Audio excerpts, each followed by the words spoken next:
Hello and welcome to the Penalty Box Perspective podcast. My name's Nathaniel and I'm joined, once again, by my good friend Matt. How are you doing today? Yeah, good mate. Yeah, all good, thank you. Yeah, how are you? Yeah, I'm good. Had a busy, nice weekend off from work. I think you've been busy, but yeah, other than that, all good.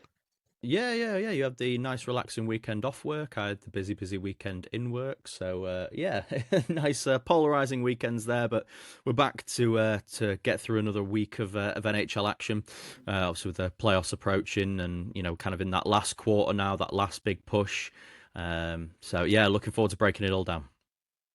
Yeah, it's getting to crunch time in the fantasy league as well. Certainly I'm is. absolutely obsessed. Um,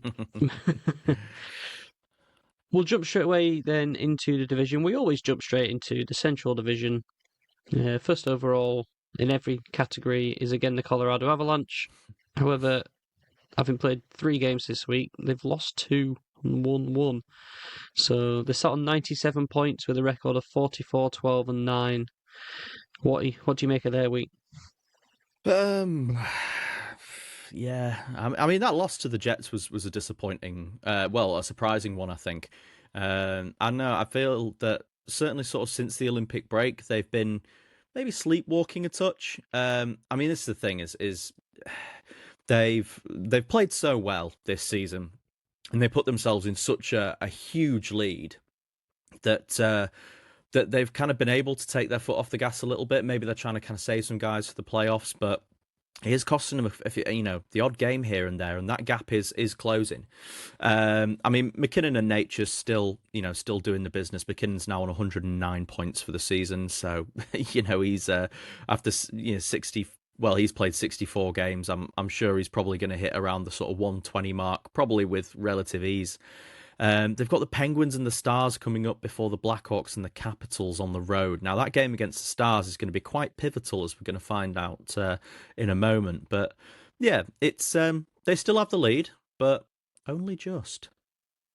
Yeah, they lost a close game against the Oilers 4-3, and I think with the two juggernaut Stars, anything could happen there. And they did have a disappointing loss against the Winnipeg Jets, losing 3-1. See, Blackwood was in net for both of those games, and the game Wedgwood was in net for against the Kraken, and they smashed them 5-1. So, again, we're trying to find some kind of faults or talking points with this team, and they have this week because they've lost 2 games, but ultimately, I still don't think either of us are going to be panicking about their skill and their No, not ability at to all. turn it on. Not Yeah. at all. We'll go into the second place team, and now there is a gap forming between the Dallas Stars and the Minnesota Wild. The Stars have played 3 games this week, won all 3, and are sat on 94 points, only 3 points now behind Colorado. A record of 42, 14 and 10, sat on a plus 54. But I think this team's better without Rantanen, isn't it? um, I don't know. That's a hot take there, Nathaniel. But yeah, I mean the thing is, I mean Colorado have dropped the odd game here and there, but Dallas seem to show, no way that they're going to lose a game at the moment. Beating the Golden Knights, absolutely pulverizing the Oilers 7-2, and then beating the Detroit Red Wings in overtime as well. And we talk about this regularly that they have such a good kind of just depth throughout the team. I mean, Jamie Benn chipping in this week with 3 goals, and their highest point scorer this season is still Jason Robertson with 79 points. Now he's 30 points behind Nathan McKinnon in terms of sort of leading scorers, but only 3 points actually separate the team. So I think that's kind of it's a testament to the elite goaltending they've got in Jay Cottinger, who's played all 3 games, got 3 wins, and had a 940 save percentage across those 3 games. And a testament to the depth that they have. They're not having to rely on simply just kind of one line to get it done, or a few sort of specific guys. They've got plenty of guys chipping in up and down the roster with with points. They've got the Mammoth coming up at home, and then the Avalanche and the Wild on the road before returning home to face the Golden Knights again. So it's going to be a tricky week. Stretch. It's a rough stretch for them, but we'll see how they manage it. I think with the way that they're playing at the moment, I would still back them in all of those games. Yeah. And when I said earlier about Rantanen a better without him, I mean, that's said on a bit of basis of fact. I don't have the numbers on the head, but in terms of their performances when Rantanen isn't playing, let's just say they win a lot of games without Rantanen. Get him But again, traded. even with Rantanen played, it's not like a star player who taking all the plaudits and stuff. Like, this is a deep roster, as you've said before. Every line is very, very solid. Orton just stepped up a bit, and this team is scary and a force to be reckoned with. Agreed. Yeah, absolutely. I do still think it could well be their year if it was ever going to be. I think it's their time is now. Yes, Pete Dubois sweating a bit about getting another job because this team's doing well even without him. We'll touch then on into the third place team. And I say touch because I don't fancy talking about them much this week. Because the Minnesota Wild. 88 points, record 38, 18, and 12. We started the week very strong. A 5-0 shutout win against the Utah Mammoth. And then they've proceeded to lose 3 games straight against what should be inferior opposition. We lost a shootout against the Flyers, and then we lost 4-2 to both the Rangers and the Toronto Maple Leafs. And I will say it, we dominated all 3 of those games we lost in every metric other than the scoreline. Yeah, unfortunately, there's kind of only one that really matters at the at the end of the game, and yeah, it's been a really disappointing week for Minnesota. I mean, it's not really going to change anything in the grand scheme of things, other than just the general feel around the team. They're going to make the playoffs. That's not a problem. But it's just kind of as we are approaching the playoffs and as we are coming towards the end of the season, you don't want to be having weeks where you're kind of losing 3 on the spin, especially to the nature of some of the teams that they have lost to. I mean, losing to the Rangers and the Maple Leafs is pretty rough going at this stage of the season, especially with where both those teams are at. Toronto without Matthews, Rangers without Panarin, and kind of obviously in their situation. I don't know, maybe if they maybe been a little bit complacent in those games, but like you said, they dominated every metric, but sometimes the luck just doesn't go your way. They've got the Maple Leafs again, so no, sorry, they've got the Blackhawks coming up on the 17th, and then the Blackhawks again on the 19th. And then the Dallas Stars on the 21st. So some Central Division games for them there. And they're going to have to overcome the mighty Blackhawks, which they seem to have no problem doing. I'm sure I've mentioned it before on this podcast. I don't think they've lost to the Blackhawks in regulation, I want to say, since like 2019. So they've got a good record against them. So I will be keeping very quiet this week. Not going to try and throw any shade your direction, but yeah, they'll be hoping for a bounce back. That's for sure. Yeah, it's almost the story of our season. We've always done well against like the playoff teams. We've beaten the Avalanche, we've beaten the Stars, we've beaten the top teams, but we seem to have a problem breaking down I guess the lower teams. So what that means in terms of playoffs, we'll see. But yeah, 2 games back to back against the Blackhawks. Maybe we need to actually have a watch along of them on those 2 games so we can test each other's patience. But shout out to Hughes as well. He's on 44 points in 36 games with the Wild. Albeit 40 of them are assists. He doesn't score many, but he's extremely creative. Yeah, he has become what was the record? It was actually a decent record. It became, I think, only the 3rd NHL defenseman in history to score 60 points in his first 60 games of the season, or something to that effect, with only Bobby Orr and Paul Coffey, the only other 2 to have done that. So some very good company to be in, and I am for Minnesota's sake, I'm very, very happy that he's come in and just settled in. Obviously they gave up a haul to get him, and it would have been it would have just tainted the whole thing if he'd come in and struggled. But he's come in, hit the ground running. He's been absolutely phenomenal for that team, and he's such a fun player to watch. But yeah, he's been an absolute sort of saviour for Minnesota this year. We'll move on into the fourth place team, and still the fourth place team is the Utah Mammoth. They've had a shocking week, as you can say. 2 losses in regulation, including that 5-0 shutout loss against the Wild. But also an overtime loss to your Blackhawks, Matt. So Utah Mammoth have taken a kicking from both of our teams. Yes, they have. They have been swept in the regular season series by the Blackhawks. They have played them 4 times. They have lost 4 times. I don't know what it is. They just haven't been able to find a way to get past them. But yeah, they've had a tough week. Obviously that shutout loss to the Wild was rough. Then obviously kind of following that up with a loss to the Blackhawks, and then losing to the Pittsburgh Penguins 4-3 as well. It doesn't get that much easier for them as well. They've got the Stars and the Golden Knights on the road, and then they face the Ducks at home, and then they do face the LA Kings afterwards. So again, they're a team who've put themselves in quite a good position by the way that they've played this year. They've got quite a nice healthy lead over 5th place in this division. And I think wildcard standings wise, they're looking pretty good as well. Yeah, they've got 4 points.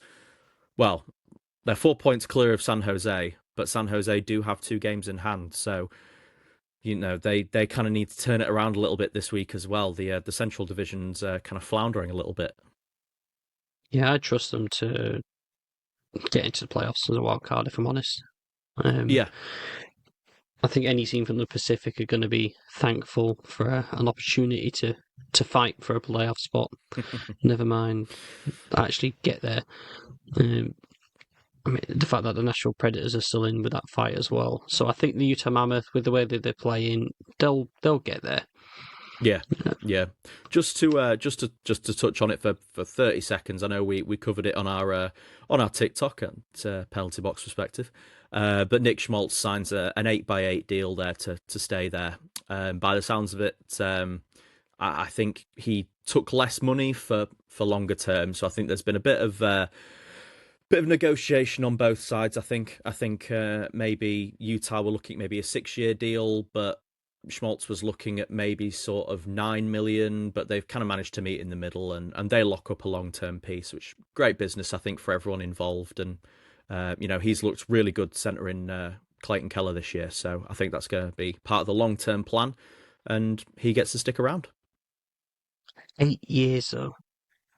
What has he shown? Like when you got like Brandon Bussey who's signing a 3-year deal, and all these sort of ones who had a quick 8 years at 8 mil. It might be good for a couple of years, but then if he takes a dip, you got 6 years of a lot of money.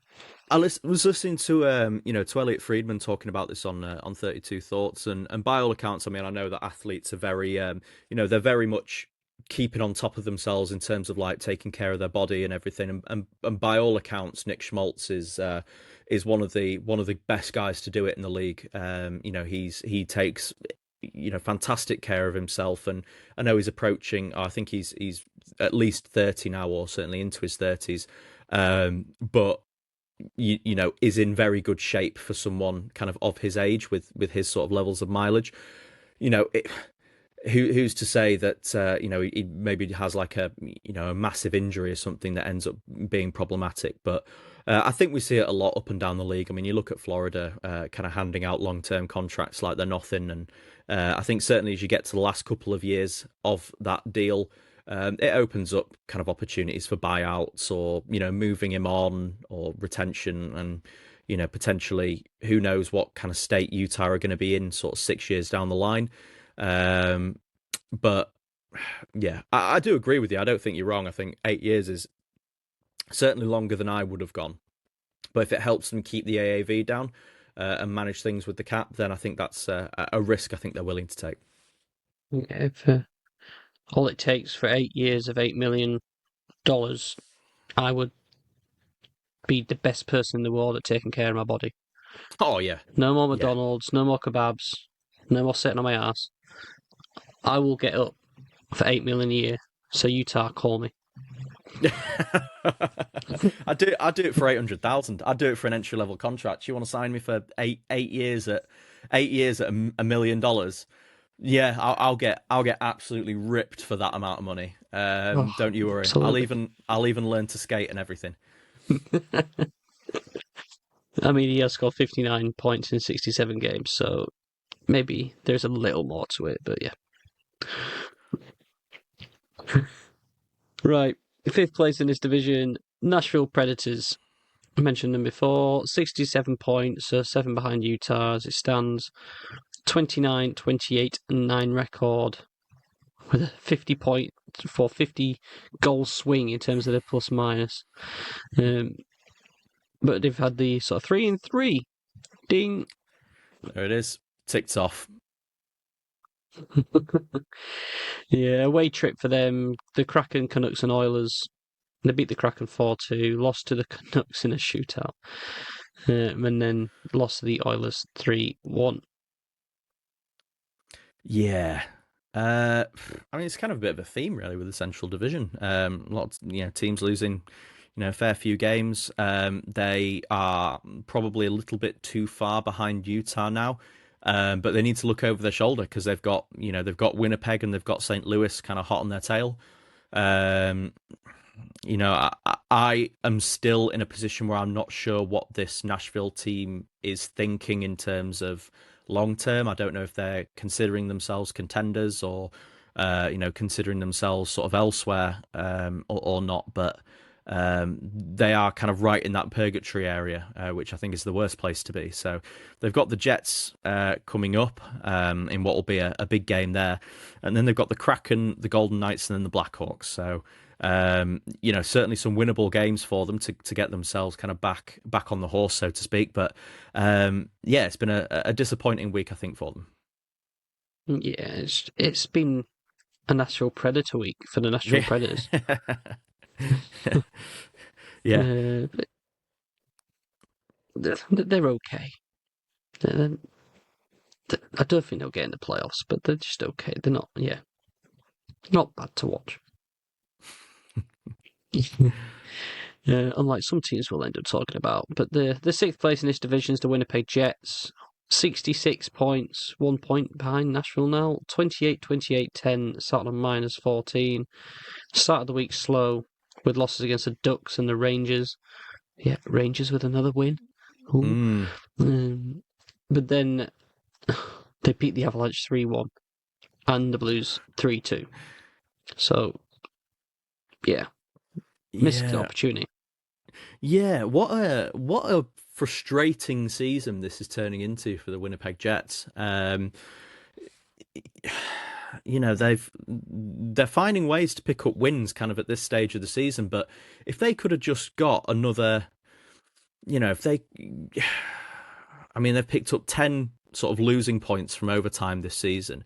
If they could have converted on sort of half of those, they'd be up to 71 points, maybe on a couple of those other nights where they've struggled, they'd be right up there certainly in the wild card conversation. I think the playoff positions this year in the Central especially have just been 3 brilliant teams, getting it all done. But really frustrating kind of season for them as a whole because they've kind of decided to turn it on now once it's already kind of gone and out the window.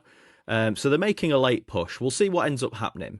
They could make a late surge maybe into a wild card spot, and then obviously from there it's fair game. But we talked about the depth of Dallas. We talk regularly about the lack of depth in this Winnipeg team. Same as usual.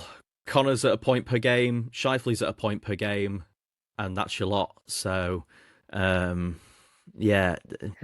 they've been a difficult team this season, I think. Yeah, like I say, it's missed opportunity, I think, for this team. Like, not much has changed from last year in terms of roster.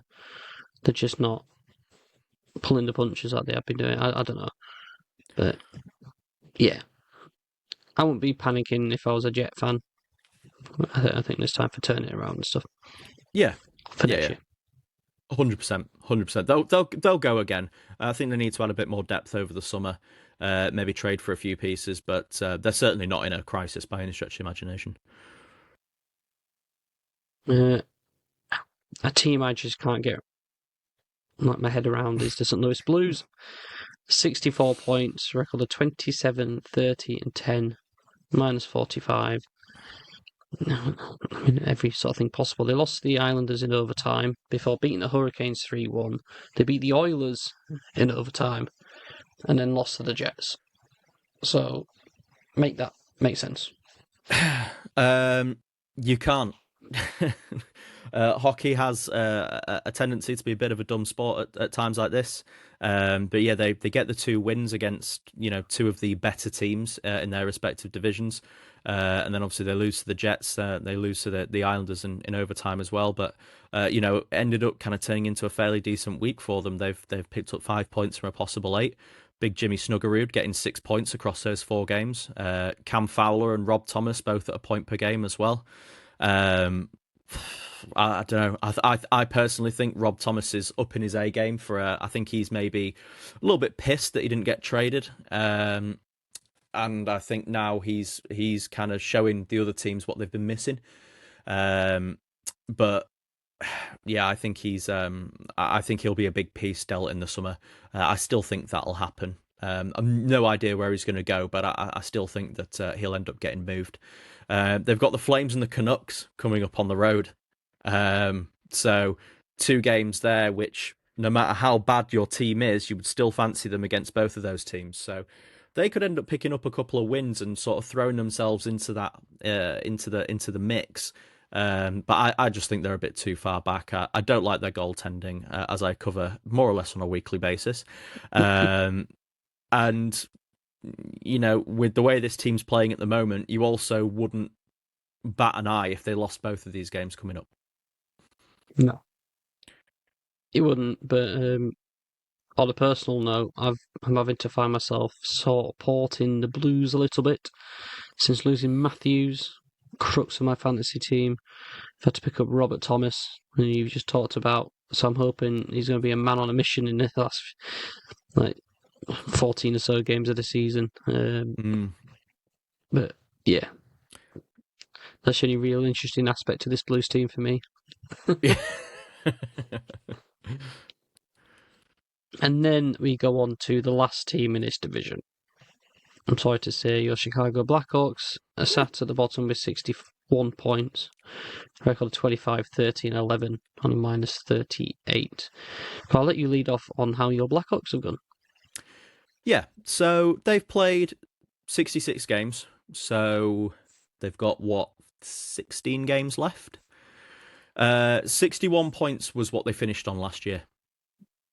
That was the total they got to in 82 games, and they've got 16 games to, anything on top of that now is an absolute bonus. So looking at it that way, they're bottom of the division. We know that the rebuilds take a long time, and they are a process, but you can't tell me that the Blackhawks matching their points total from last season with 16 games to go isn't a form of success. In addition, the last week or so, they got that overtime win against the Mammoth. The Golden Knights, that was a young team making young team mistakes. They were 3-0 down in the first period, and that was kind of that. I think they were rewarded for their recent play and effort by sort of a morning off. I think when they were in Vegas, I think they were able to sort of go, hit the golf course. Party. Or they're hockey players, so it was a round of golf all around, I think. So yeah, I don't know, maybe if they left their legs on the golf course or in the casino or kind of whatever it may be, but that's kind of, it just ended up being sort of a bit of an off night. But I've been incredibly happy with Frank Nazar's production recently. He's really found his form. Bertuzzi as well. And Connor Bedard has been playing like a man possessed since he's come back from the Olympics. He's on 62 points in 53 games. Such a shame for him to lose those 13 games due to injury. That was such a shame, and who knows where this team would be had he been fit. I mean, the way he was playing before he was injured was, absolutely sensational. Potentially kind of having a Hart Trophy like season, and obviously they lost him. They lost Nazar for a month as well, which is like that's your 1 and 2 centers gone for for over 10 games apiece. But he's been absolutely terrific. I believe that they will be signing Sacha Boisvert to his entry level contract. He's a big 6'4", 6'5" center, playing at the University of Boston this year. He will come in and add a great level of physicality to this team. He will probably spend most of the season next year in the AHL to get like a bit of seasoning, but at this point in the season, bring him up, see what he can do, and just give him an opportunity to to put the body in. But I've also been kind of super impressed with Bedard's level of he doesn't get pushed around out there. He'll give it back. I don't know if you saw him taunting that Utah fan the other night after the OT win. But he's a little bit of a shithouse, but like well within the confines, like not in like he doesn't play dirty or anything like that. He's not out there making kind of dirty plays or anything, but he's just a little bit of a troll, a little bit of a wind up merchant, and then he can back it up on the ice as well. So I love to see that personally. He's going to get his fourth line into more fights than they probably would like, just because he annoys people. And I do think it's a bit daft of him. The guy who's broken his jaw and all this other stuff, and he's had his injuries, taunting people and being a little shithouse when one bad play might knock him out. He needs to be careful with that. But yeah, it might do. But maybe if it's Boisvert who comes up. I mean, I know he got I think he got suspended twice this season in the NCAA for dropping the gloves with people, which obviously is not allowed in the college game.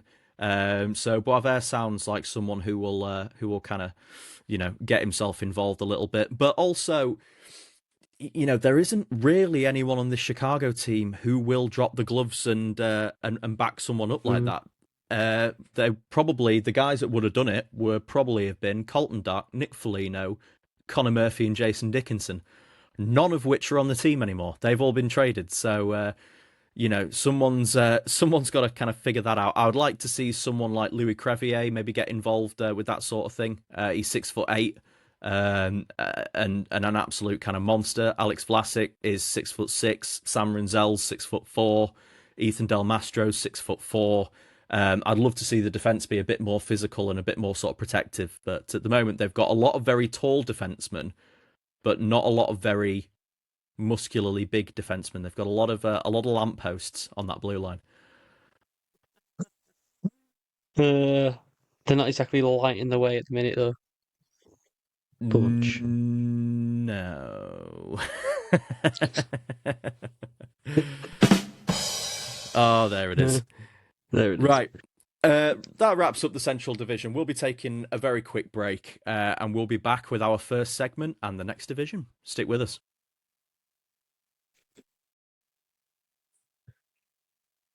Plays of the Week.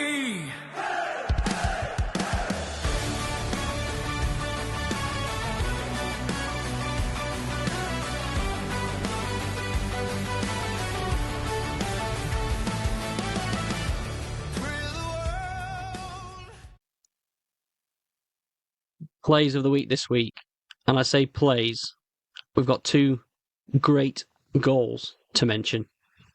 It's been a tough week this week to determine what's the week to play week, because it's been absolutely great. But Matt Duchene's goal for the Dallas Stars and William Eklund's goal for the San Jose Sharks, absolutely incredible. What do you think of them? I mean, yeah, we couldn't decide between the two of us on which one, to take a definitive winner. We had to take both. I mean, they are both absolutely outstanding goals, potentially goal of the year, contenders.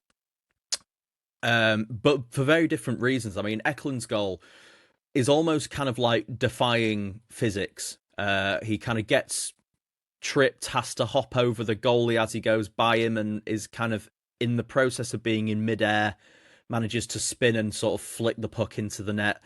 And then Duchene was just some absolutely filthy hands. I mean, he goes through about 3 Edmonton defensemen, sends the goalie. Oh my god! And then puts it into the roof of the net, and it was an absolute terrific play. Matt Duchene, that was a proper vintage Duchene play, and then Eklund's as well was just an absolute beauty. Yeah, and the reason why I like Eklund is because it's like when you're on holiday with the family or something, and you're in a caravan park, and you have a few bevies in, and you're playing a campsite version of Rounders, and there's a 40-year-old man who makes a diving catch. It's the most Olympic sport event you've ever done in your life, and everyone is just celebrating, lauding it, and it becomes ingrained in like a memory of the of good times, etc. And it's the same with Eklund when he's flying across pretty much horizontal and just sort of whacks the puck out of midair. And I don't know, it's just one of them wild plays. It was a lot like there was that really famous Bobby Orr goal that he scored, back in the 60s or 70s, whenever it was, which was very, very similar in the fact that he was basically horizontal midair, and then just managed to get the release and got the winning goal. I want to say that was maybe even in overtime as well. So it was a great moment.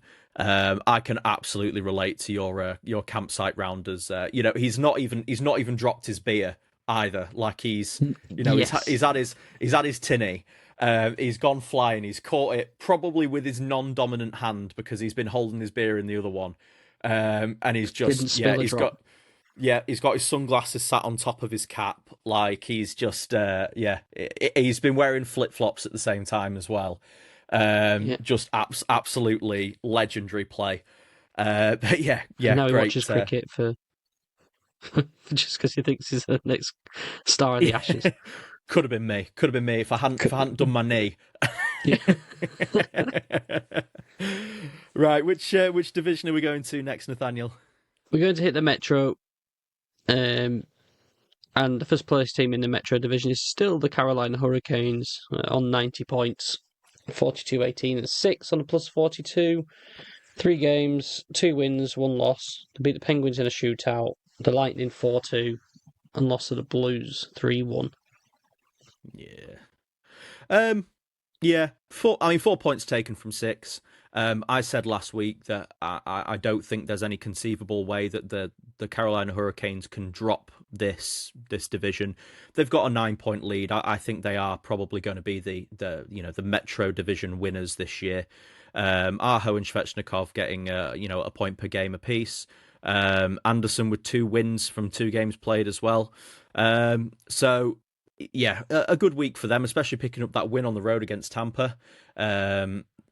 Great win for them. They've got the Blue Jackets on the road coming up. Then they've got the Penguins at home again, and then the Maple Leafs on the road, and then the Penguins yet again. So they play the Penguins 3 times in 12 days, which again is some kind of wild scheduling, kind of what we saw with Chicago and Utah. Of you play each other 4 times a year, but we're going to put 3 of them in a 12-day span. It's a bit of a strange scheduling thing, but I don't know. It kind of gives a bit of like a playoff feel. I think you're almost playing like a little mini series against these teams, and there's certainly some kind of interesting storylines that develop there. So especially with these guys both being as high up in the division as they are, it's kind of been some good games so far. Yeah, I think maybe Penguins only travel to the Carolinas at certain times of year. Maybe they migrate somewhere else after.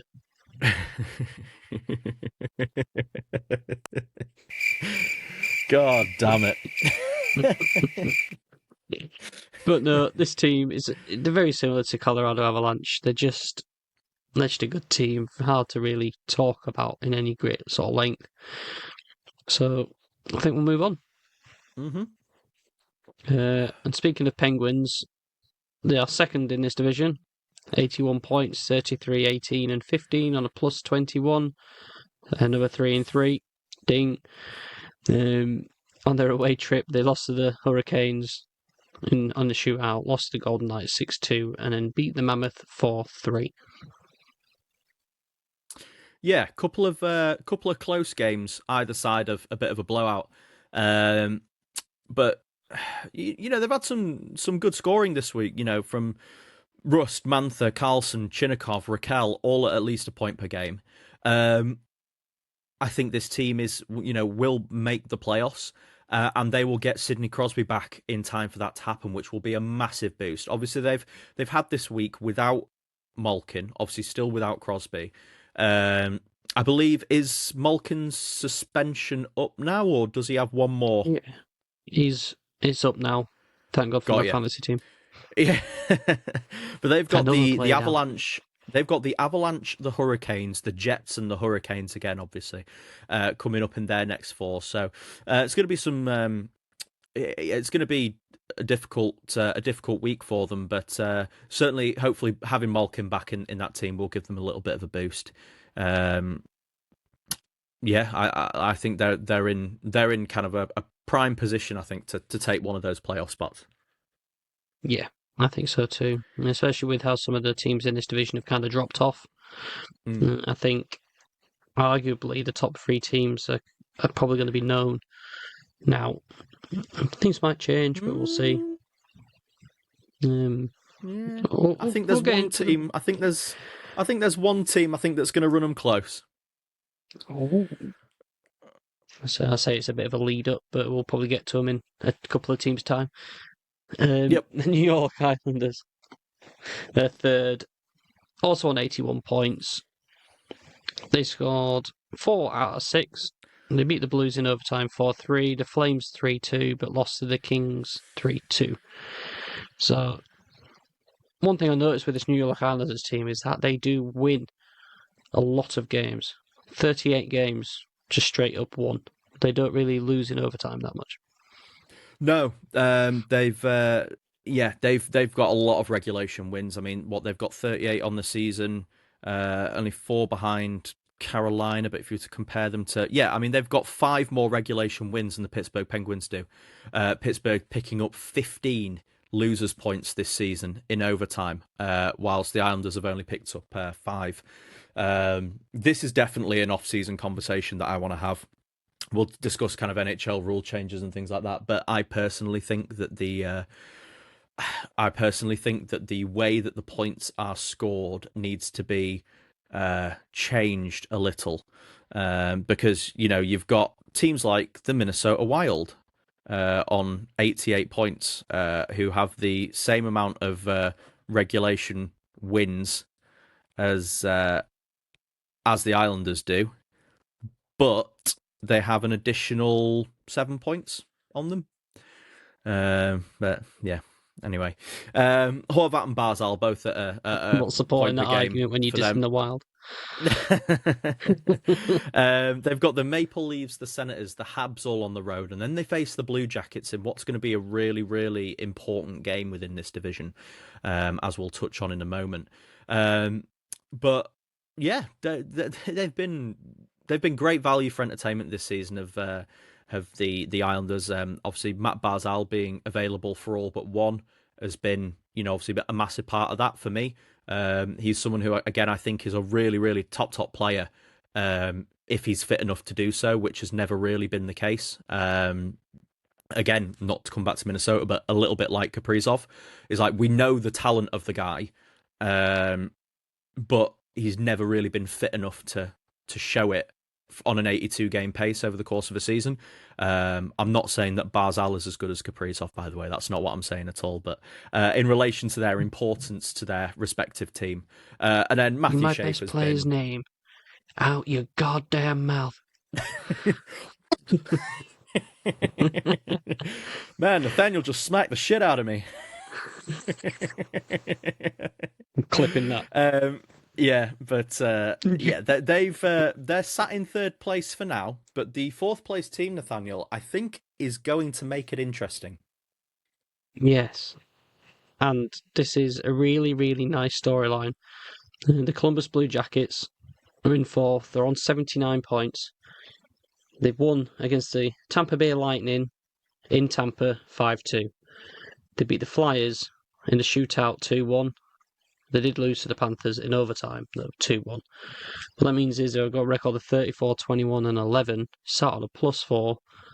And yeah, this team are injecting themselves into this conversation now. Who'd have thought it? Yeah, they have, and they've got some very important games coming up for them. They've got the Hurricanes in their next game. Obviously, divisional leaders, that's going to be a massive one. They've then got the Rangers and the Kraken, as well as then that game against the Islanders that we mentioned. A good week from Fantilli. And I mentioned, I remember mentioning a couple of months ago that we're starting to see the kind of, from what I refer to as the Bedard draft. Certainly those some of those guys that were taken, Leo Carlson, Adam Fantilli, they've all taken, but even Bedard himself have all taken a big jump this season. And I think that's a really important exercise in trying not to write these young guys off too early. These guys all came into the league straight away at 18 years old. And I think people were expecting them to, put up 100 points, in the blink of an eye. Now, potentially Celebrini might do that, which I think goes to show, obviously the kind of talent that someone like Macklin Celebrini is. But equally, these guys do need time. And if they've been drafted as high as they have been, it's usually because they're being drafted to a pretty bad team. And I think it's sometimes unfair the amount of weight and expectation that we put on some of these 18-year-olds to just carry an entire franchise in their first year or two of being in the league. But Fantilli's up to 47 points in 66 games, so he'll surpass 50 points this season, which will be a nice kind of benchmark for him. And it'll only be the arrow, I think, for him will only be pointing up. I don't think that he's someone who will necessarily become like a number one centre within this league. But I do think he will be one of the premium number two centres in the league when all is kind of said and done, which I think Columbus would very much take.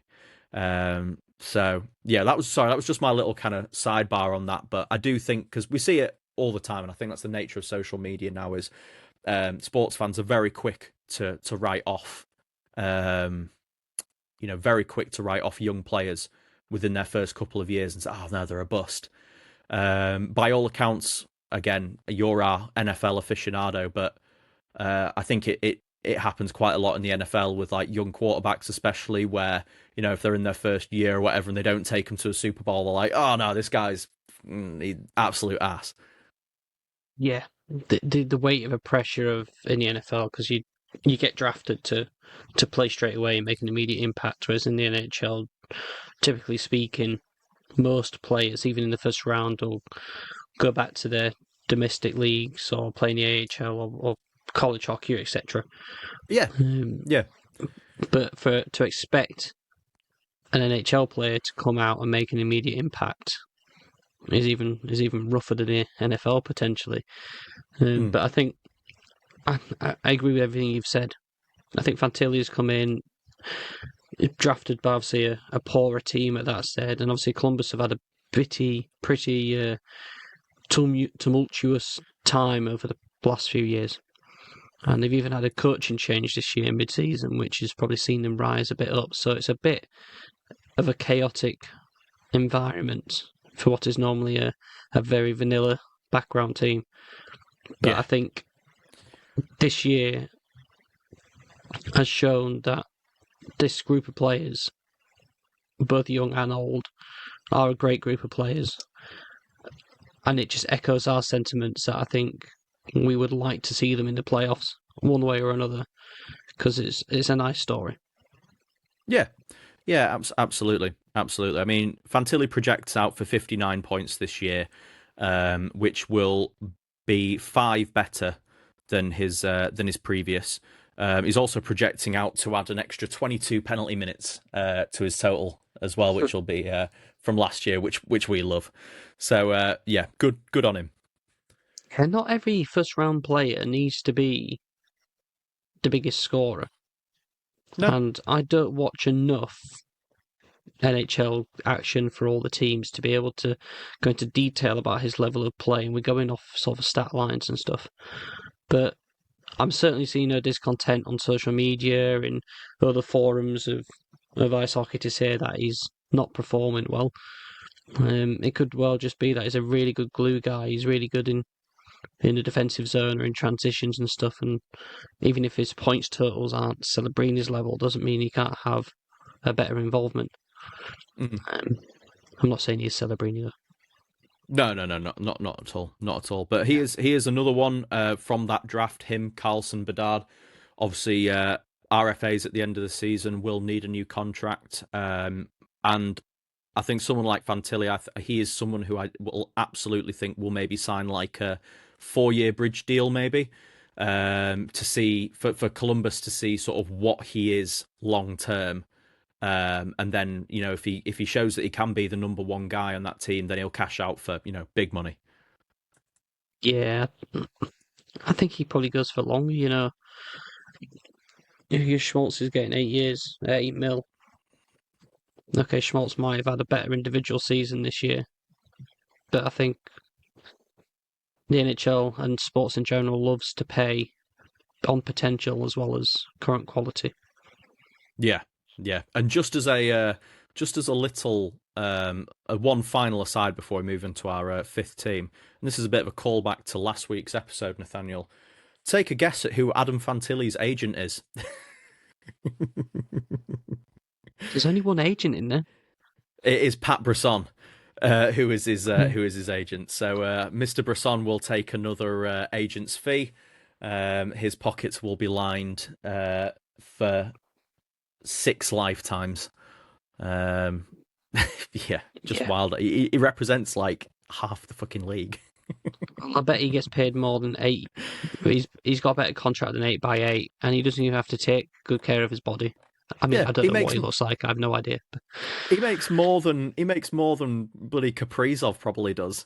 And he doesn't have to like absolutely grind it out in the gym in order to do it. He's he looks in decent shape. I mean, he's not NHL ripped. He's 61 years old, but he's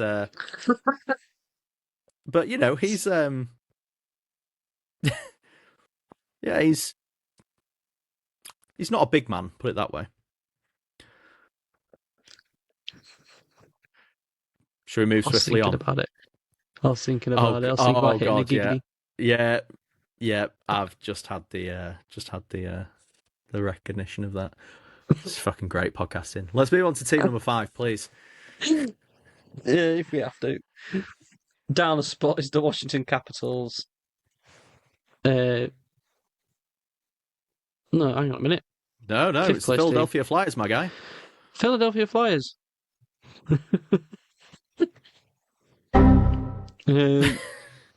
Upper spot, 74 points, record of 31, 23, and 12 on the -14.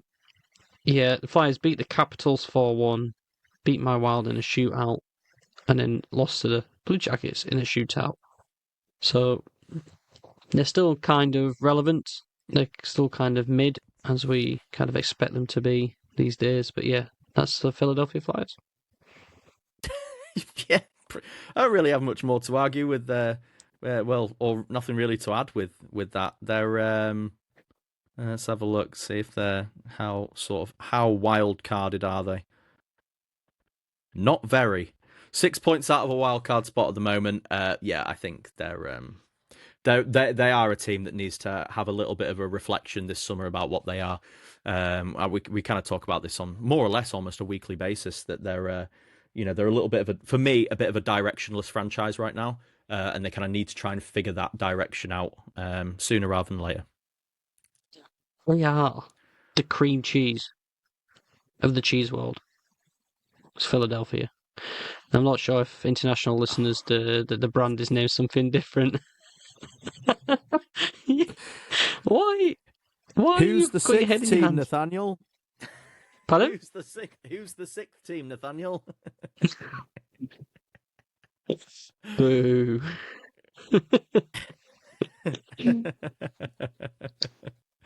The Washington Capitals in 6th place. So the Premier version of the cheese world is the Washington Capitals in 6th place down a spot, also on 74 points.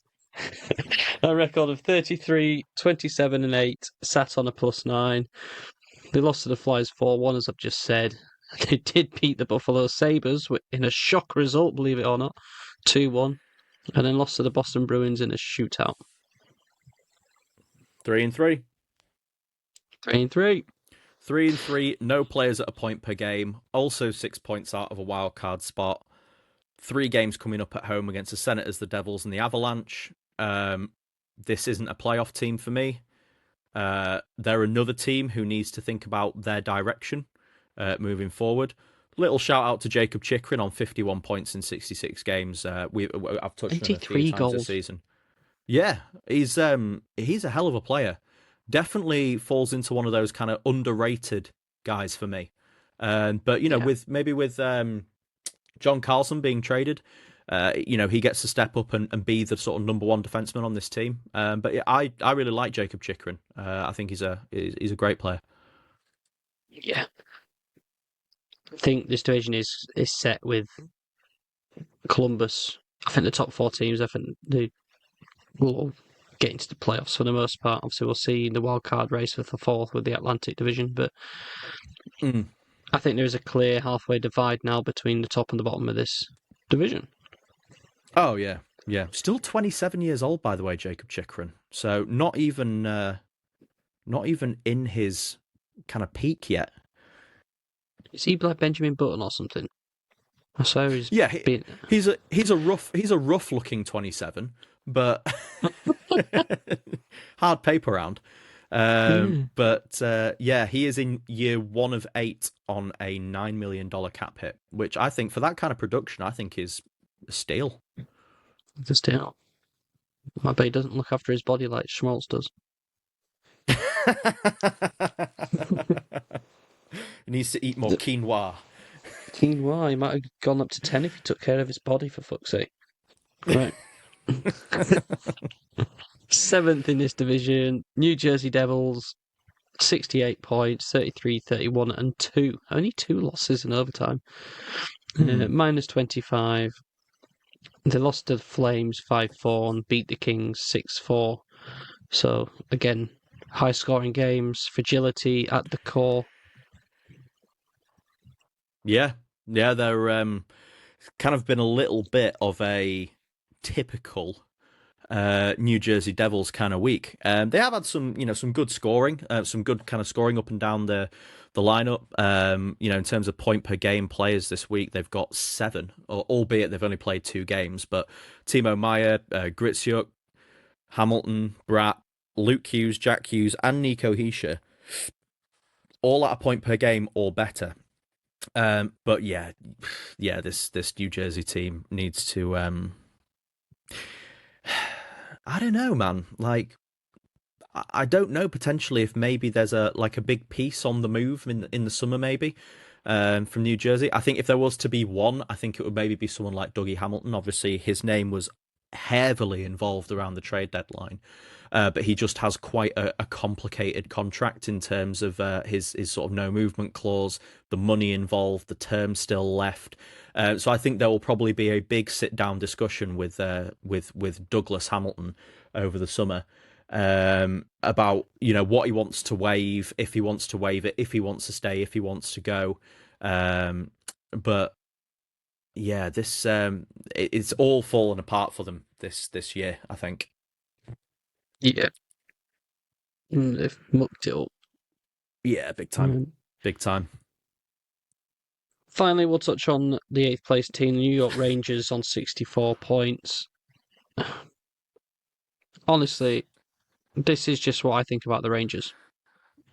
Why won't you die? Yeah, I would agree heavily. I think I'm just double checking here. Yeah. They are the only team in the NHL to have won all 3 of their games in regulation this week. The retooling New York Rangers are the only team in the NHL to have won all of their games in regulation. Okay, one of those games was against the Calgary Flames. But then they went on the road to play the Jets and the Wild and just destroyed them. Well, the Jets especially. I know they kind of got outboxed by Minnesota, but managed to find a way to win. But yeah, massive shout out this week to Gabe Perreault with 5 points. He's a terrific young player. Is Gabe Perreault, and will be someone who, as a part of this retooling process, will be a big piece for them. I think he'll be massive for them. But yeah, Trocheck, Zibanejad, Fox, Lafreniere, all at sort of a point per game or better. Jonathan Quick getting a shutout as well. That's his second of the season. Yeah, brilliant from them. They've got the Kings, the Devils, the Blue Jackets, and the Jets coming up again. So, I mean, it's frustrating that a team sat around the bottom decides that they're just going to go and have an absolutely killer week, but they're going to not want to try and win too many games, otherwise they may well be talking their way out of a good draft pick. Well, that's the difference, mate. They're retooling, not rebuilding, so they don't need to like burn it all to the ground and finish last. They can make do with like a top 8 pick or something. But they're 6-1-2 in their last 9 games at the Rangers. For what reason, I don't know. I don't know, since they traded Panarin. Maybe Panarin was the problem. The Jordan Kyrou effect. Did you actually get rid of Panarin and they perform better? Absolute nonsense. I'd have footnotes, really. I'm just confused. We're all confused. We're all confused. I think that state of confusion is probably a good place to leave the Metro in. We'll be going for our second break, and we'll be right back with our next segment and the next division. We've got time to ponder.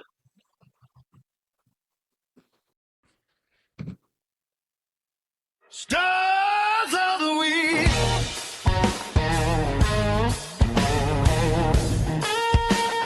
Stars of the week.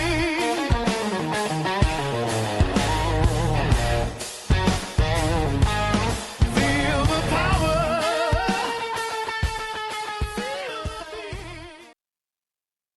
Sweet Stones of the week are going to go back into the Metro Division. Carolina Hurricanes. A great save by Sean Walker. Talk us through it. Give him the Vezina right now. Just a bit of a clustered play, really. But Freddie Anderson finds himself in a position where he's not got the goal covered.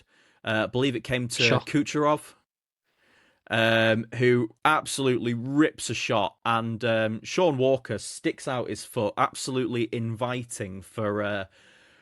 his foot to be shattered into a ton of pieces, but he manages to get the block in at full stretch with his foot, preventing a goal in what ended up being a really, really crucial win for Carolina. So just talk about putting your body on the line for your team.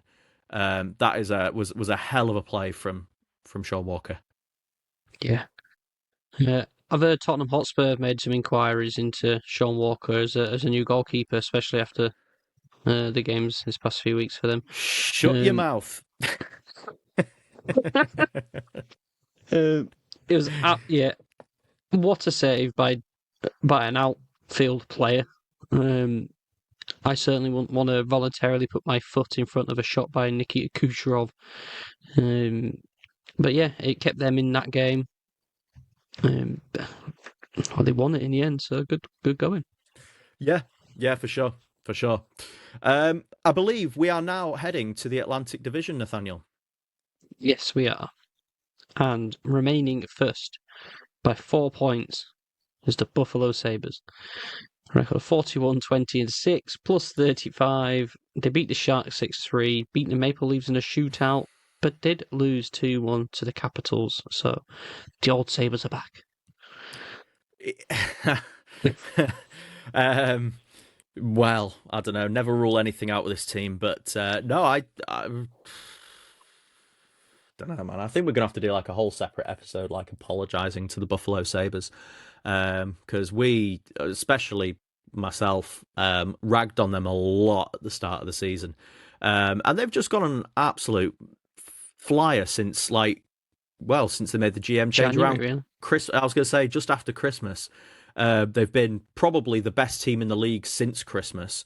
They now lead this division, looking playoff bound, looking to snap their playoffless streak. And I'm excited to see what this team is capable of producing. Yeah. We don't know what to expect from them in the playoffs because we haven't seen them there in our lifetime, really. No. Maybe not quite that dramatic, but yeah, it is just great to see. It's something fresh, love to be proven wrong, and yeah, so all power to it. They've got so many players on there where if you just recontextualize where they are in the league, it just has a completely different perspective. Like Tage Thompson, we all know is a great player. Owen Power, great young player. Rasmus Dahlin. We've got players like Quinn and Alex Tuck, Josh Doan, just all these players who, when they're struggling, we think, they're okay players. They're not great players. But they're absolutely smashing it right now. Agreed. So they're absolutely bossing it. Absolutely. Even the goaltenders are doing all right as well.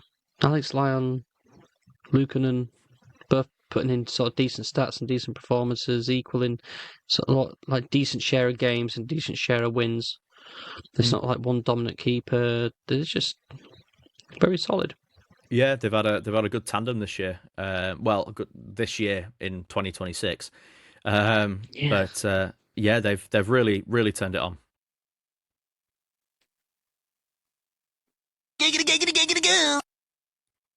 Second place in this division is the Tampa Bay Lightning on 84 points.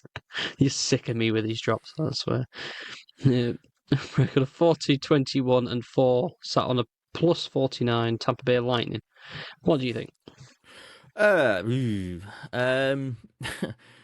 They're a team who've slightly gone off the boil a little bit. I mean, they've had 3 kind of relatively difficult games. I mean, the Blue Jackets have been kind of, as we've said, they've been on an absolute surge recently. Obviously, the Hurricanes lead their respective division. They did beat the Red Wings, in that interdivisional match 4-1. But this was a team who we thought were going to win the Atlantic Division almost a canter at the end of it, and that hasn't ended up being the case. They're a team who seem to have got worse since Braden Point's come back onto the team. I mean, his own point production's been there, but I don't know. I mean, this Tampa team for me is still going to make the playoffs. They're just similarly to a couple of other teams. They are just coming into some slightly shaky form at the wrong time of the season. And we're just going to have to see kind of how that ends up shaking out. Same with Victor Hedman. He's come back from injuries and hasn't been the same player this year as we've known him to be. It's not too late. He might turn around. He might still be niggling. He might have come back a bit too soon. I don't know.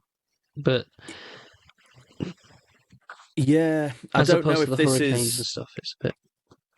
Is it? Are we starting to see kind of Father Time catching up with with Victor Hedman? Obviously, he's 35 years old. Hasn't been the same guy since, like you said, since he's come back from his from his injury. He's a very physical player who plays a very physical style of hockey. He makes a lot of blocks, a lot of physical plays, and has been on, carried quite a load over the last few years with the kind of with the Lightning's playoff runs and everything. I don't know if maybe we're starting to see Hedman come down the other side of the mountain at this stage of his career. I mean, again, I'm happy to be proved wrong, and he's still, he's still a very, very good player, don't get me wrong, but maybe just not quite at the levels that we've expected or seen from him over the last few years. Yeah. Maybe his career's coming to a head, man.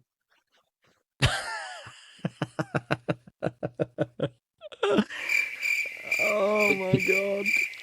I don't know how many more of these I've got in me. That's what she said. Oh my God. the third place team, please, Nathaniel. Third place team is the Montreal Canadiens. Upper spot, 82 points. 36, 20, and 10 with a plus 13. Started the week strong with wins against the Maple Leafs 3-1 and Senators 3-2. And then went to face American teams and lost 4-2 and 4-3 to the Sharks and the Ducks. Yeah. I mean, this is still going to be a really interesting sort of end to the season.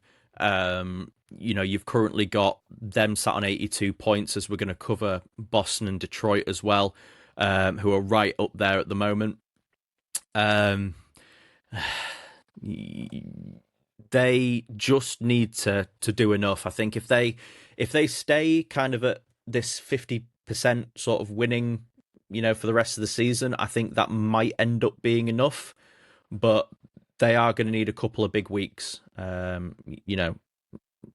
between now and the end of the year, I think. But another good week for Nick Suzuki, coming in good for your fantasy team there. Not to sidetrack it with our kind of fantasy league talk, but I think that's a trade that's paid off nicely for both of us. I think. I believe, was it a straight 1-for-1 Suzuki for Natures? I think it was, yeah. Yeah, but I'm happy with how Nature's performing. Suzuki's been performing well for yourself. I think that positions of need. Yeah. I needed some wing cover. You needed some more centres. Yeah, I think it's paid off well there. Ivan Demidov with another 4 points as well. So that puts him onto 52 points for the season.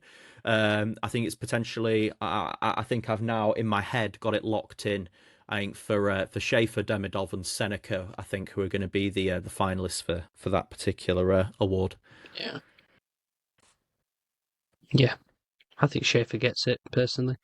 I agree. Kind of boring for a first overall pick go in and get it, but I think that's just how it's presented itself. At least it's a defenseman and not just a scoring winger or something. But yeah, this Canadiens team, I think we've said it all year how we like this team.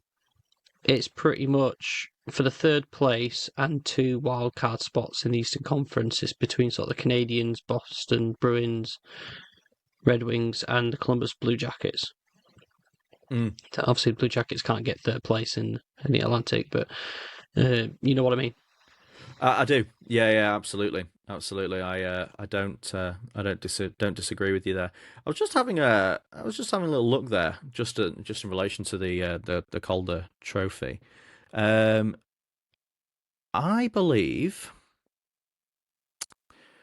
Sorry, this is. There has only been one number 1 overall pick who has won the Calder Trophy in the last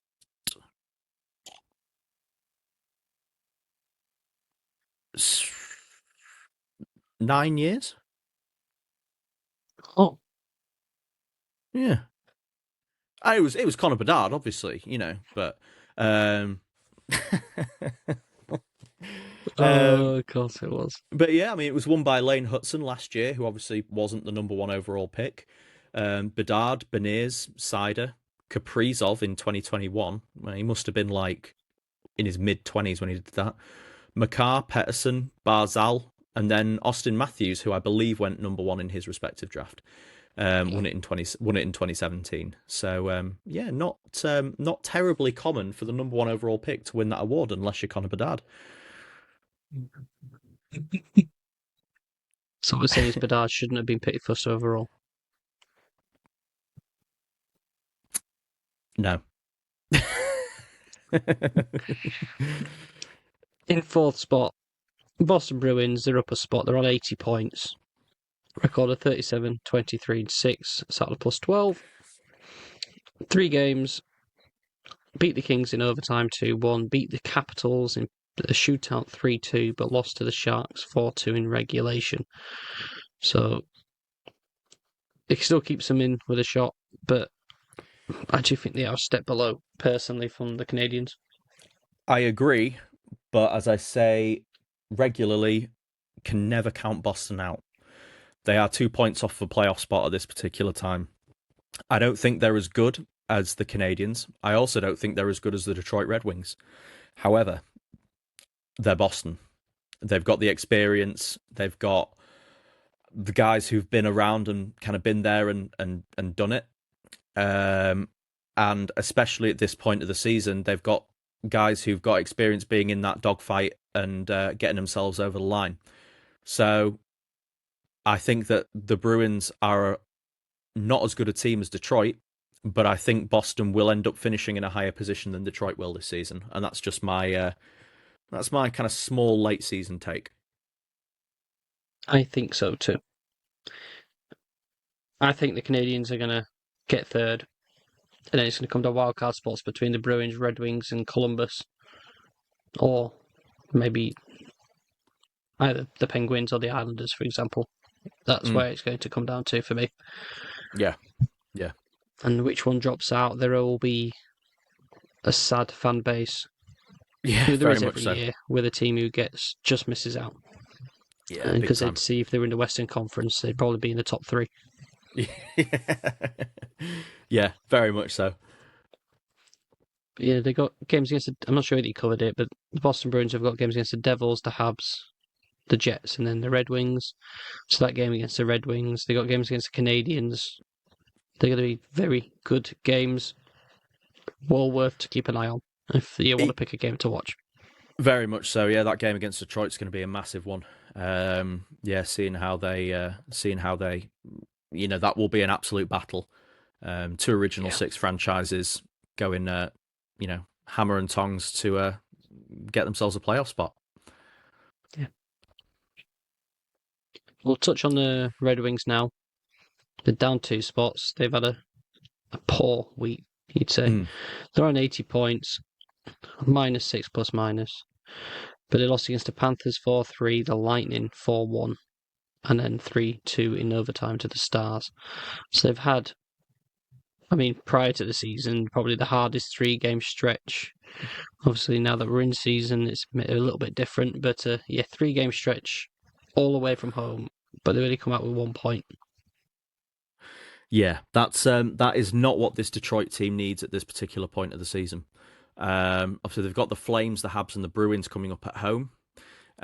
So back-to-back games there with the Habs and the Bruins, where it is the amount on the line is going to be massive, and they really need to come out against the Calgary Flames in their next one, and really sort of put to bed this little losing streak that they're on at the moment. And be sort of raring to go if they want to have sort of any hope of making this. Obviously, they took a bit of a swing at the deadline, adding Justin Falk. Obviously, they kind of gave up a decent amount to get him. That's going to be frustrating for them if they end up doing that and not making the postseason. So,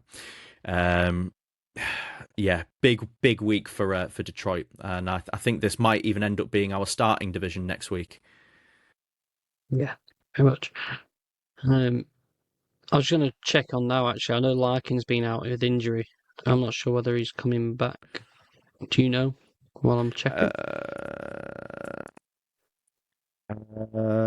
Players Dylan Larkin suffer injury setbacks late season. Dylan Larkin and Andrew Kopp. That is not a good sign.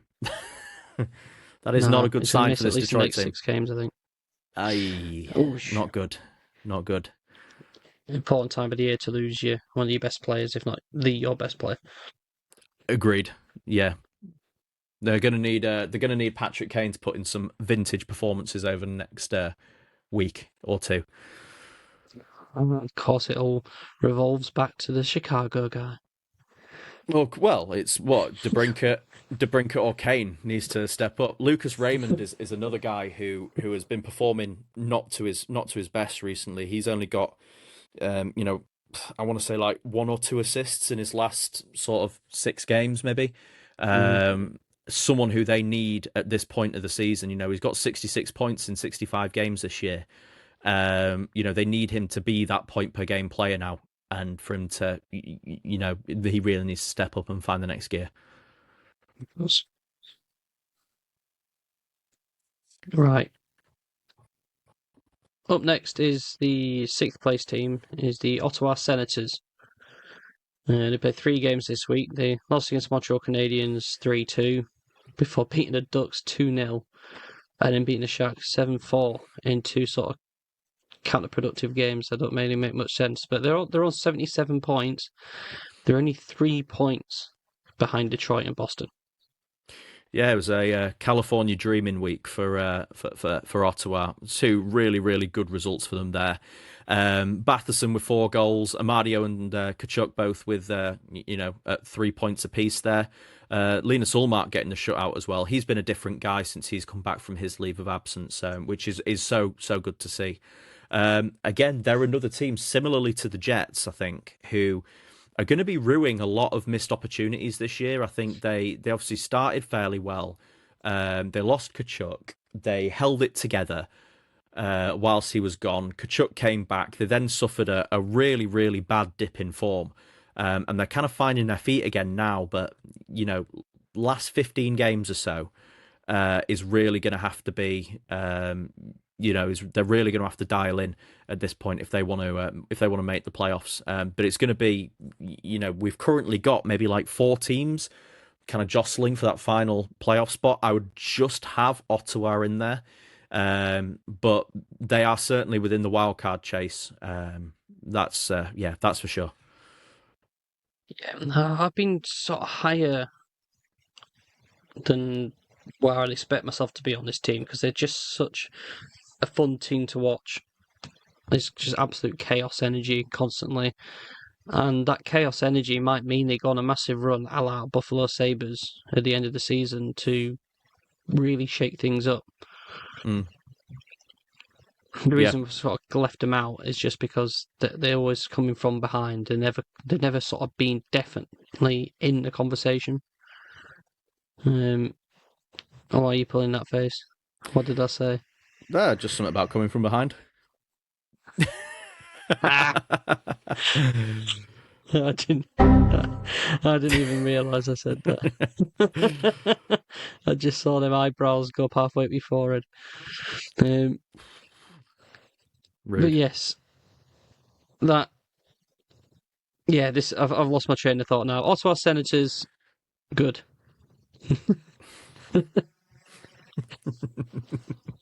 The 7th place team, upper spot, making moves is the Toronto Maple Leafs.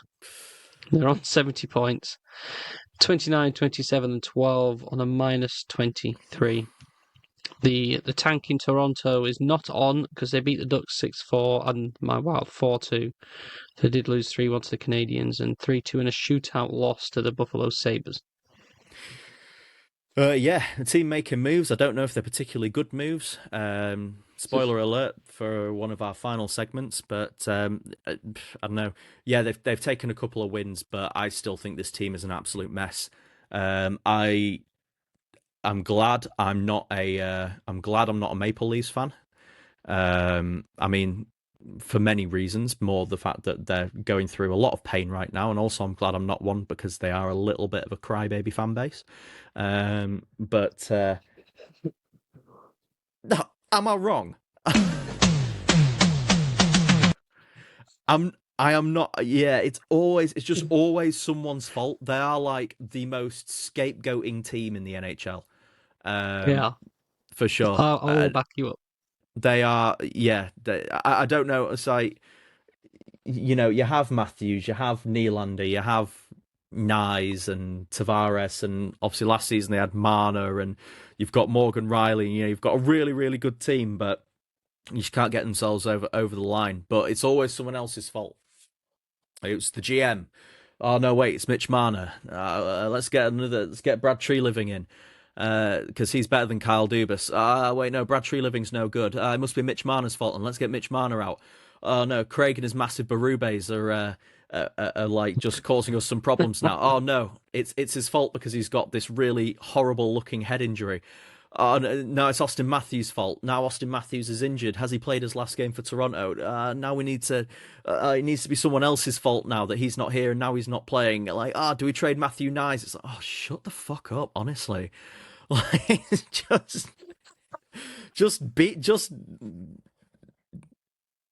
yeah, maybe your team is just ass. The Stanley Cup does not have a permanent residency in Toronto, and as soon as they figure that shit out, I mean, they've had a good 50 years to figure it out, so I don't know why it hasn't sunk in already. But yeah, sorry about that. Yeah, all flew off the handle there. Are you done? Because that was great entertainment. Yeah, that's getting clipped. I've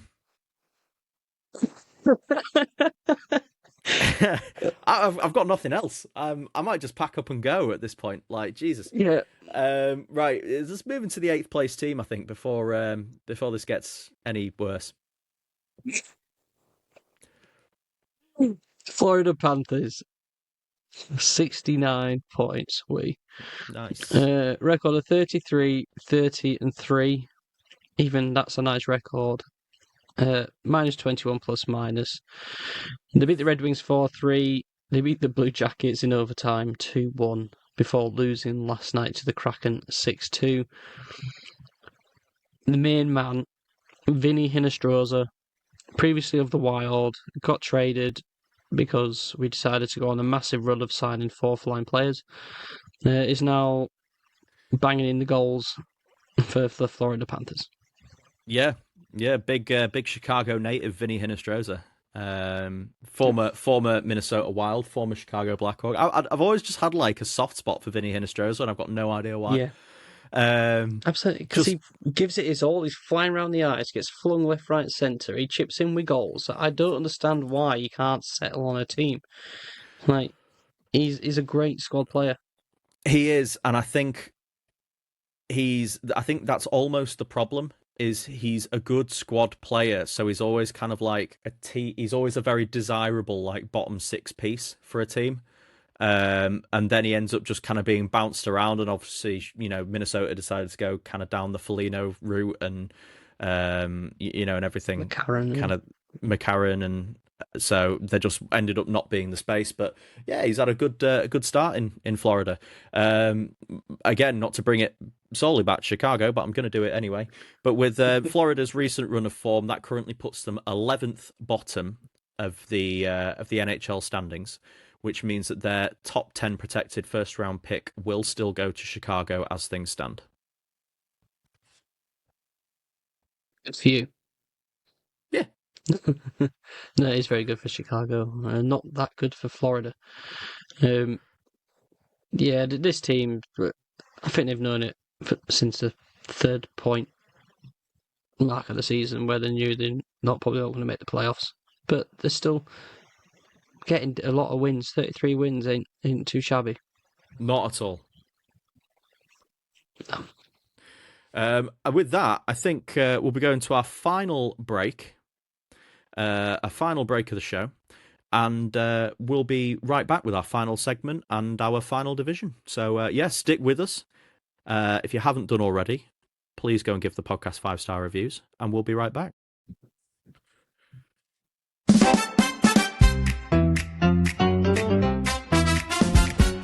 Cheeks of the week. Cheeks of the week.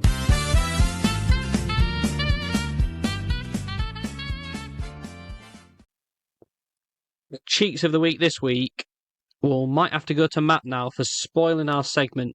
If you watch our full podcast and a separate clip which we're putting up shortly, the Toronto Maple Leafs have fallen a part of our cheeks of the week, along with Radko Gudas of the Anaheim Ducks. Another thing about these Toronto Maple Leafs, right? Jesus fucking Christ. And I've already just flown off the handle about this team for like the last 5 minutes, but Radko Gudas makes just a boneheaded play, I think is maybe the politest way to put it. Takes Austin Matthews out for the rest of the season. MCL injury, nasty, really unfortunate for Austin Matthews. Where on earth were any of the Toronto Maple Leafs players going to back his corner? Now, Radko Gudas is a big guy, okay? He's hard as nails. I don't care in that moment. He's your captain. Like, go and defend the guy. Come on, like, someone just get in his face, drop your gloves. Even if you have to take a bit of a beating from Gudas, you've shown that you're willing to defend each other. And I know that Berube was unhappy with with the fact that no one really jumped in. They asked William Nylander about it, and he was like, "Oh, I didn't really see it." It's like Nylander's hand was the first to go up to the referee and be like, "Yo, like, what's going on?" So bullshit. Did he not see it? Nylander just exercising his right to be an absolute flange, and just where on earth were these Toronto players going to battle for each other? They've had a bad season, I get that, but it doesn't matter. If someone comes and takes a run at your captain, someone's got to go in there and take Gudas' head off. Afraid of Gudas, turn into Judas. Get that on a t-shirt. Get that on a t-shirt. That's what it was. And I know the other side of this for me, which is why this whole situation is Cheeks of the Week, is the punishment that Gudas got. Now, I know the Department for Player Safety have to fall within the frameworks that have been laid out and everything like that. That's a whole different topic, which we'll probably get into in the off-season as well. But he was suspended for 5 games. Matthews has been ruled out for a minimum of 16 games for the rest of the season. Who knows how long he'd be out if it's sort of earlier on in the year. But he's got history. He's a nasty, obvious play. No, it wasn't accidental. I mean, did he intend to injure Matthews? Probably not. That might be a stretch. But it wasn't just an accidental trip or anything like that. It was a nasty play, and he's been suspended for 5 games. That's it. Yeah. It's one of those things that I think definitely needs to be looked at and reviewed. I think especially for like repeat offenders. We've seen it with the likes of people like Jacob Trouba and stuff over the years who, despite their long track record, still only seem to come out with 4 or 5 game suspensions when the person on the receiving end of their contact ends up missing significant time. And Matthews is ruled out for the rest of the season, but like you said, God knows how this is going to take an impact into his recovery over the summer. Obviously, their off-season training, everything like that. Like, that could potentially then have a knock-on into Matthews next season, if he wasn't able to recover or train properly over the summer break. The only thing I can hope is that with Toronto obviously not making the playoffs this year, that it gives him a bit of extended recovery time where he can just sort of get himself right. It's very rare that I'll actually kind of feel a sense of pity on a Maple Leaf. But Austin Matthews in this case, I do feel for the guy, not only to be on the end of a really shitty play from Gudas, but also to not have anyone stepping in there to try and help him, I think is scandalous, really. And I know it's been fueling the fire of will Austin Matthews be out the door? I don't see him necessarily handing in a request or anything like that, but I think there's no smoke without fire. And if I'm Austin Matthews thinking I'm playing on a team where if someone puts me out for the season, then no one's even going to step in, like, why do I even bother? Go and play somewhere else. And this is the actual thing, like for several years has been mentioned of the fact that he could go back home to Arizona or things like that. Obviously, they've moved now to Utah, which changes things. But the redeeming factor for him this year is the fact he's gone to the Olympics, Captain America, to beat Canada. And now he's in Toronto, he's been getting abused for not playing well. Is he a leader? This, that, and the other. He's now been injured and has been out for the year. I mean, could there be a chance he moves to American team? I mean, I don't know.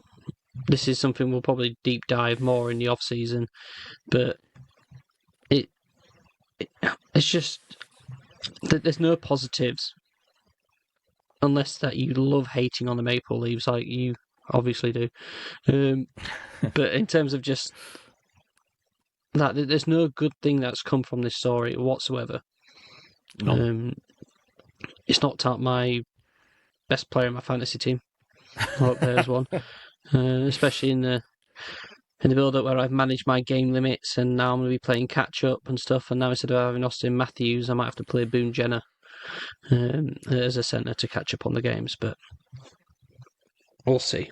But no, it's just a really sad, shit situation all round, and it's just proper cheeks. Agreed. Agreed. Right, final division, Pacific Division. There's a reason we saved this division for last. We'll get through it. Do you want to start us off with the division leaders, Nathaniel? Yeah, so going quackers here, it's the Anaheim Ducks at top still. 77 points, 37, 27 and 3. The Gudas Anaheim Ducks, but they've been on the away trip. They beat the Jets 4-1. They lost to that game to the Maple Leafs 6-4. They lost in a shutout to the Senators 2-0, but then beat the Canadiens in a great game last night 4-3.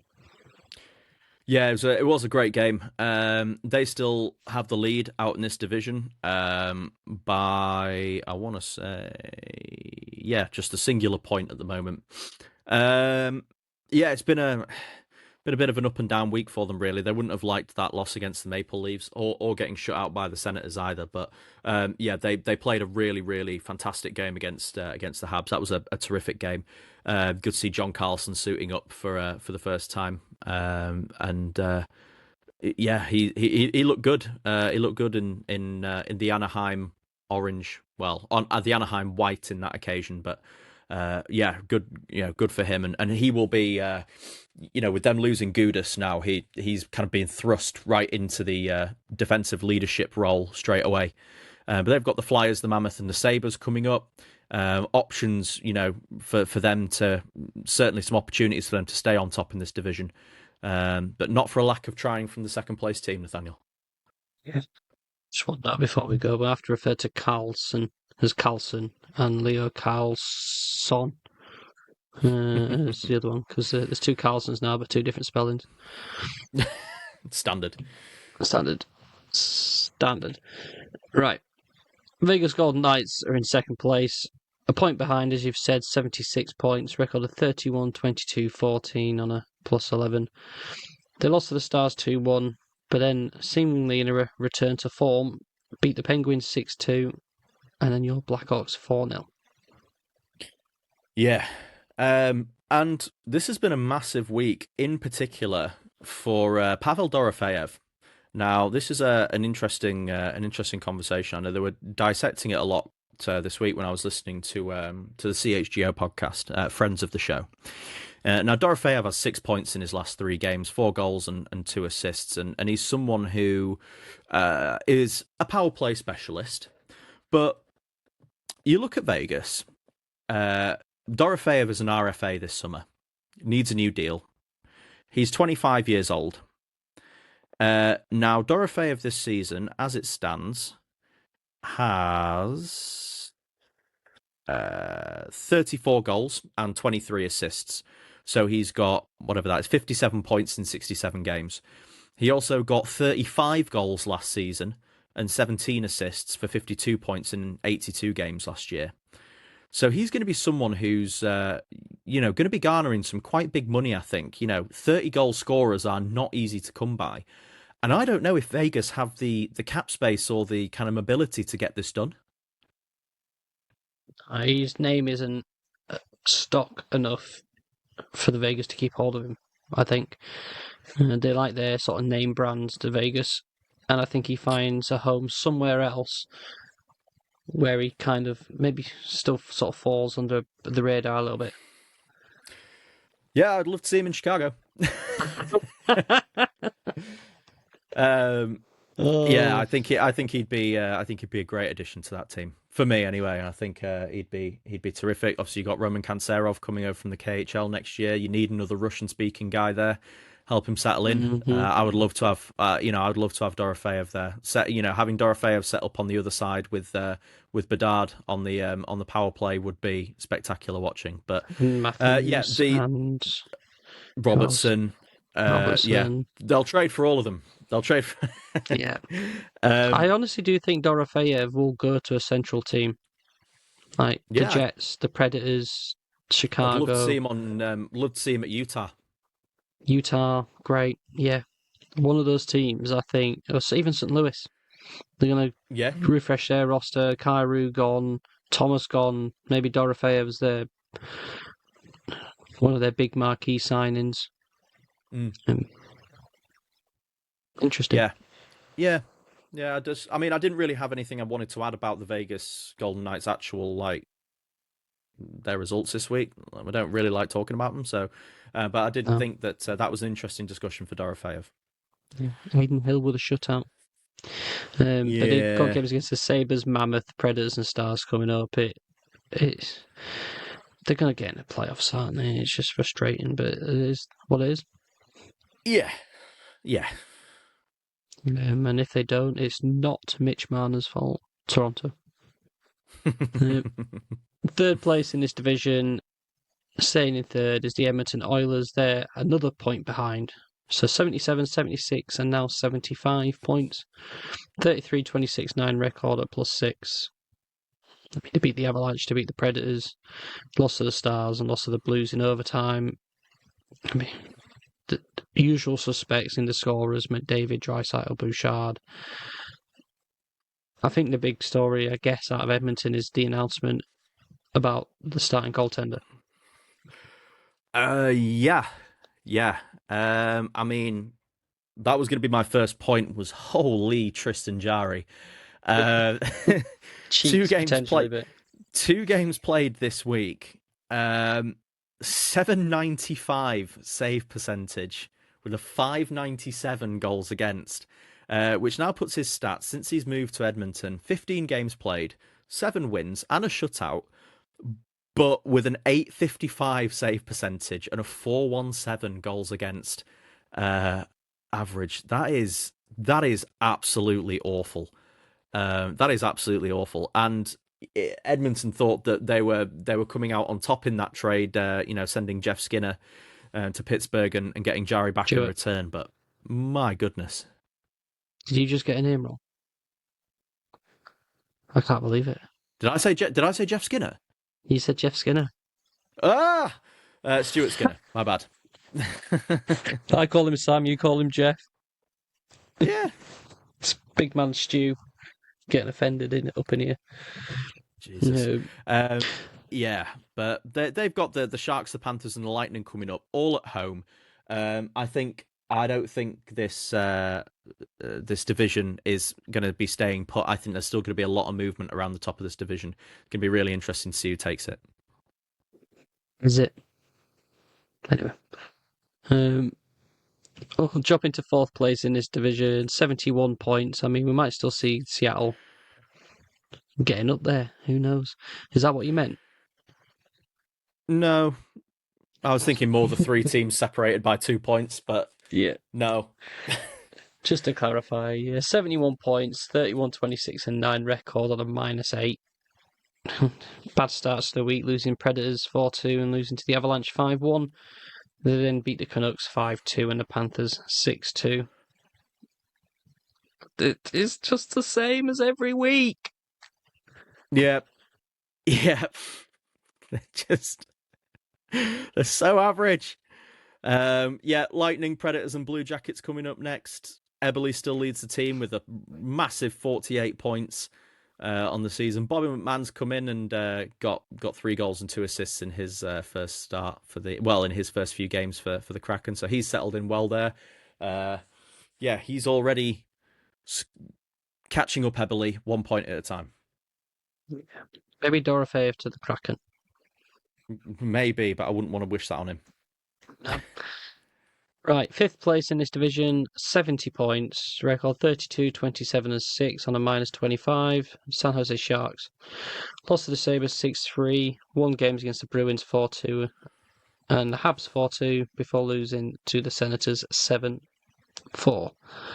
Again, it's the defense that are just letting them down.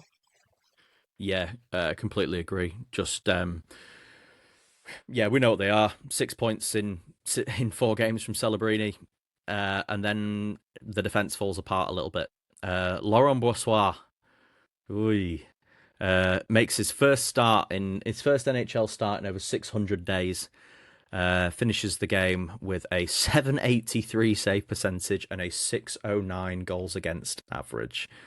Not good from Laurent Brossoit, but hey-ho. This is a team that could still make a wild card push. I still think it's too early for them. But we'll see. Celebrini now on 95 points in 65 games. He'll top 100 in his second season. Exciting times in the future. But right now, I think they're maybe a year shy. They're my pick for the wildcard spot, but other than the LA Kings in sixth, who are on 69 points, we record of 27, 24, and 15 on a minus 24. 3 points in 3. Lost to the Bruins in overtime 2-1, beat the Islanders 3-2, and lost to the Devils 6-4. Partnering with 4 points. Yeah. The jersey number swap with Bailey hasn't seemed to slow him down. Even though he's still donned his old number 10 jersey, he's still putting up the points. It's a trade that's working from a production point, but it's not really generating them much in the win column. I think they may well be maybe out of a playoff push at this point. Wild card wise, they sit how many points outside of a wild card spot? Only 2 points. So it's going to be close, but I would fear for the LA Kings if this team made the playoffs in their condition. I think they would be. I think they'd be a prime candidate to get absolutely blasted. The only thing I've clinging on for this team is my pick earlier on in the season that they're going to beat the Blues into the playoffs. But other than that, I'd still rather be wrong and San Jose get in just for the thrill of it. For the vibes. Yeah. Right, last 2 teams, Matt. Let's grind them out. 7th place, Calgary Flames on 59 points. 8th place, Vancouver Canucks on 48 points. I don't know how much we need to go into this. Marco Rossi got 4 points in 2 games for Vancouver Canucks. So, go Rossi. Yep. Yeah, they both suck. They're right down the bottom for a reason.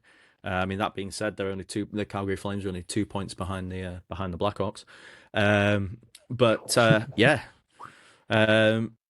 Vancouver are an absolute mess. There is no getting away from that. 59 points for the Flames, 48 for the Canucks. Even with a shootout victory against the Predators, I'm just happy that Marco Rossi's picked up 4 points. I also really like Marco Rossi as a player, even not as a Minnesota fan. But yeah, they're and Steve Boyum's on this team as well. It's just a waste. Yeah, it is an absolute waste. But they will be bolstered, I'm sure, with a good pick this year, and we'll see what happens. So before we wrap this up, Nathaniel, and we go through our stats, we'll do our Tankathon tank spin to see what happens. Oh man, we are going to have to stop doing these. Imagine the worst possible tank spin result. Okay, so jumping 3 spots to take the number 1 pick, and probably like Ivar Stenberg, is the St. Louis Blues. There has also been, you know how I said that that Florida pick, as it stands with them being 11th and it being top 10 protected, is fine because it won't go to Chicago. Yeah, forget that, because they've just jumped 9 places to take the 2nd overall pick. So Gavin McKenna goes to Florida. Vancouver fall to 3. Calgary fall to 4. Chicago fall to 5. Jesus. Imagine the Florida Panthers jumping 9 spots into 2nd to land either Stenberg or McKenna. But St. Louis taking the number 1 pick, that simply can't happen.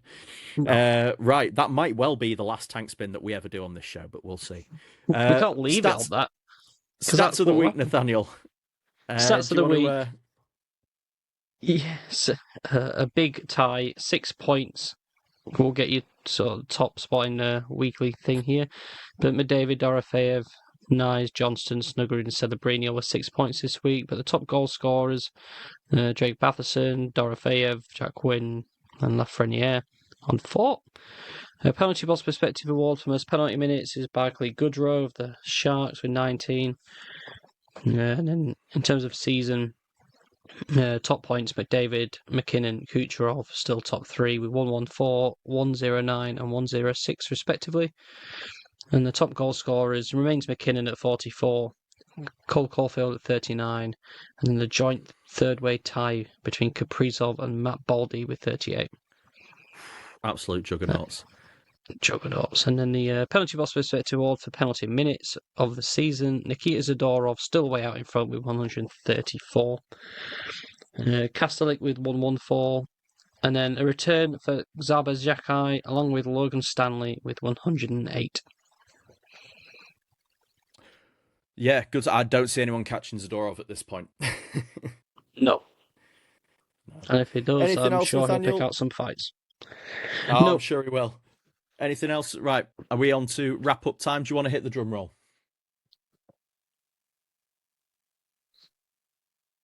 I'm all right. You absolute prick. I was so ready for that. Right. Oh, you fucker! As always, guys, you can find us on X and Instagram at the PBP Podcast. You can also find us on TikTok at Penalty Box Perspective. You can contact us on Gmail at penaltyboxperspective@gmail.com if you've got any thoughts or feelings, or you want to get in touch with us in any way, shape, or form. Tell us how ugly you think me or Nathaniel are, or if you tell us that you love the show, or if that you don't like our takes on the Toronto Maple Leafs. Anyway, get in touch with us. You can also find us in video format on both Spotify and on YouTube at the Penalty Box Perspective. Please go and like and subscribe there. Always appreciated on our end. Please, Sabrina Carpenter, contemplate giving us a 5-star review on either Apple Podcasts or Spotify as well. Really, really helps me and Nathaniel. You know, we put a lot of work into the show. We want to try and put it to as many ears as possible, as well as eyeballs. We'll be back later this week. Date unsure. It'll be maybe Friday, maybe Saturday. We'll see what happens. And we'll be back with a shorter episode for you. Until then, thanks for being with us, and we'll catch you on the next one.